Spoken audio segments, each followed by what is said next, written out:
Hey there, good people. It's a Crippled Critic, and this week I'm going to take a look at the Jackbox games, which is sort of an offshoot of You Don't Know Jack.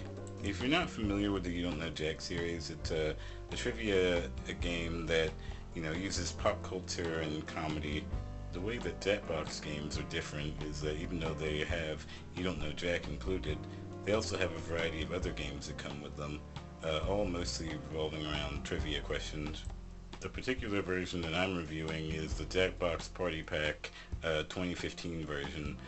I heard about these games from a friend recently, and with this version being a year old, I thought it'd be an interesting idea, and it was cheap, so I gave it a try. I've played some of the older versions of You Don't Know Jack, and I definitely love trivia games, so this one looked kind of cool.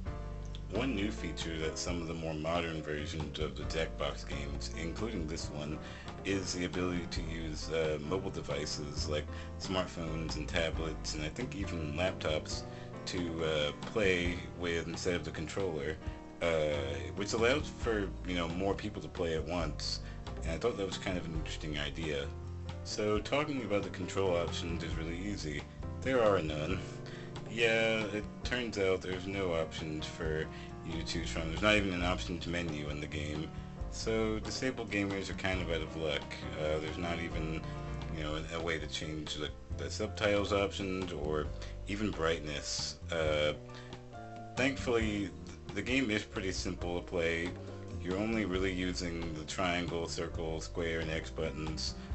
So I feel like disabled gamers with fine motor skill impairments should be fine. Even if you have one hand, I think it should be okay. This can be a little tricky as some of the other games in the party pack require you to do other things like draw or type in questions or answers, but there are accommodations I'll talk about later. For people with visual and hearing impairments, it kind of depends. Like I said, there's no subtitles options or brightness, but for the most part, there are subtitles for most of the things being said. Again, it depends. Sometimes it's really spotty. Sometimes they won't put subtitles for some things that the host says or questions, which can be important, and it really just depends on the game too. So yeah, the gameplay is mostly simple, but I did want to talk about the mobile device feature they added. I think it's a really cool idea, and basically this lets you have more than just the amount of people playing that you'd be limited to if you only had 4 controllers. You can basically play the game wherever. You don't have to be sitting in the same room. As long as you have the code that the game gives you, you can play from anywhere. I tried it out with a friend, and yeah, you can play from other people's houses technically, but you won't be able to see the questions unless you're sitting in front of the screen.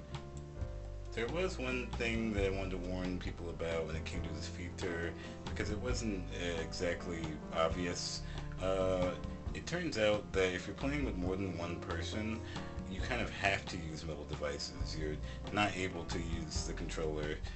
Yeah, it seems like it's not optional, and I kind of think that was a bad idea.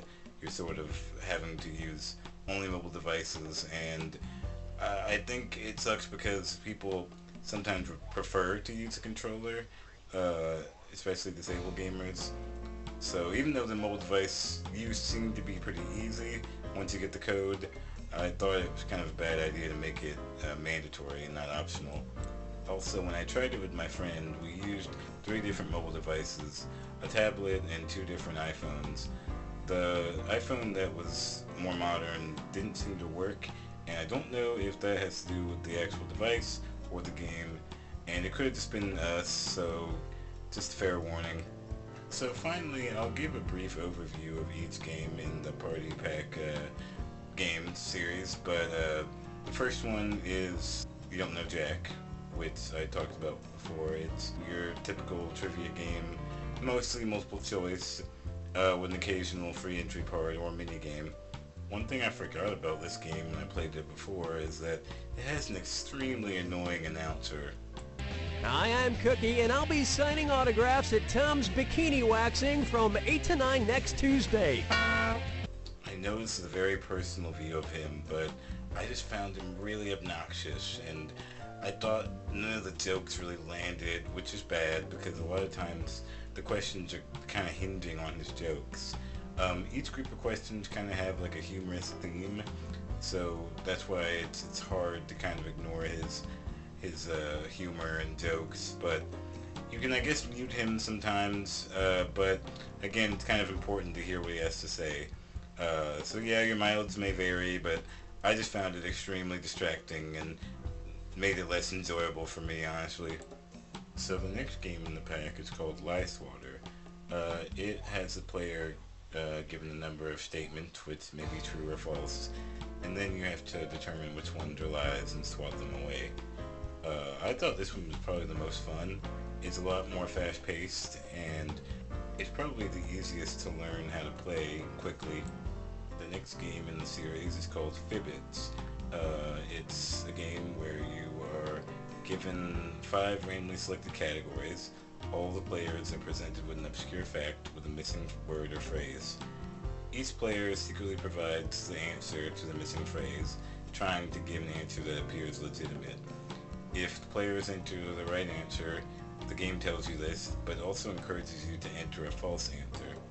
The game then gives all the players a bunch of answers and the correct answer.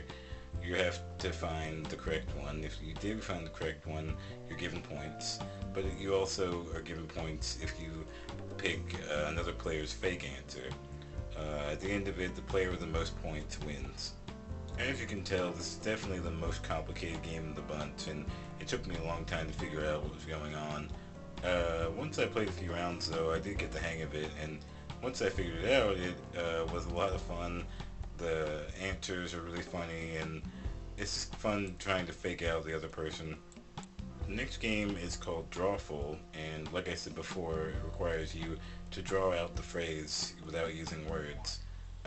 This one, I'll be honest, I wasn't able to get very far with it because it requires you to have more than 2 people playing, but the intro alone was really funny.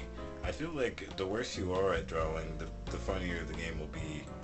It does look like you are required to draw, and I'll say that depending on your device you're using, the mechanic can be really sensitive to your fingers, so yeah, just a warning. The last game in the pack is called Word Spud, and it's a game where an initial word is selected by the game, and the player is randomly selected to enter a second word that's supposed to logically follow the first, and then the next player must follow that word, and it just keeps going.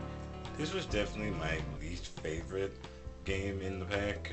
I couldn't really figure out how you were supposed to win, as it's the only game in the pack that makes it so other players are the ones that award you points, and since that's objective, it seems like to me this game in particular is the easiest to manipulate. I would say that with more players it might be more enjoyable, but that's just my opinion. There you have it, the Jackbox games. Definitely the most advanced trivia game that I've seen and played. Probably has one of the biggest budgets I've noticed, and that's kind of rare with trivia games. But if you don't like one game, there's a lot of variety, and that's good. No control options, like I said, and that's kind of a bummer, but it's pretty simple gameplay in my opinion. So if you think you can play this, then definitely give it a shot. Alright guys, thanks for watching, and I'll see you later.